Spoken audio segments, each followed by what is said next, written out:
翡翠不就是石头吗？能值多少钱？回归到最初，我们对玉石的定义，长得丑的是石头，长得好看的才是玉石。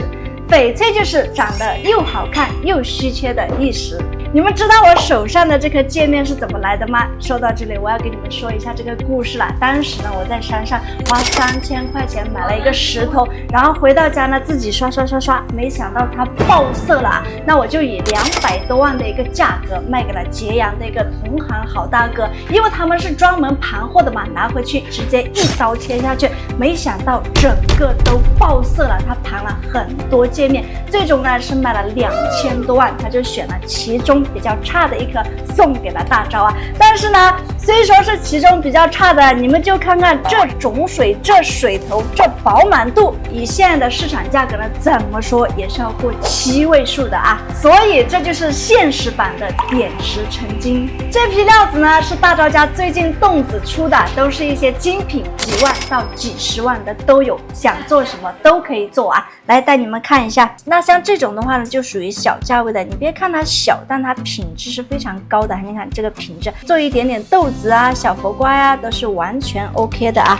像我们行家玩料子的话呢，永远主打的就是精，玩精不玩多啊。我们不要那种量大的，我们要种好的。还有这个达玛坎的黄翡呢，也是非常的漂亮，它的种属也是达到一个冰种啊。达玛坎这个敞口就是肉质细腻，而且裂非常的少，起货效果还是非常棒。你看这么大的一块肉，完全它是没裂，大牌随便切啊。还有这2个达玛坎的皇家绿呢，也是非常的不错。你看哇，这个种水这个色真的是相当的漂亮啊。这个呢也是万数就可以拿得到，也是一个莫西沙的，一整个的话呢，它也是完全熟透了。来看一下小6位的啊，像我们家挑料子的话呢，首先种水要够，然后的话呢，它的完美度也要够。你想做山水牌啊，做观音啊，什么都可以啊。来，再来看看6位数的啊，木讷的这种敞口，我是真的很喜欢。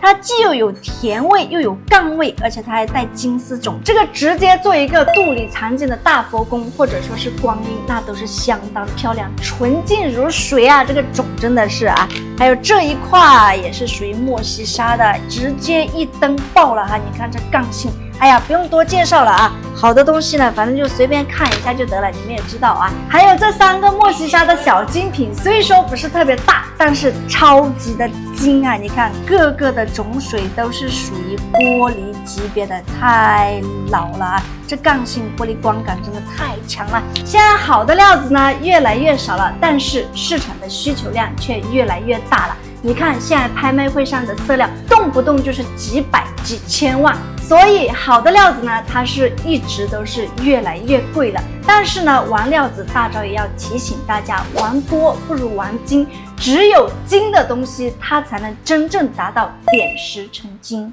源头翡翠光柱大招。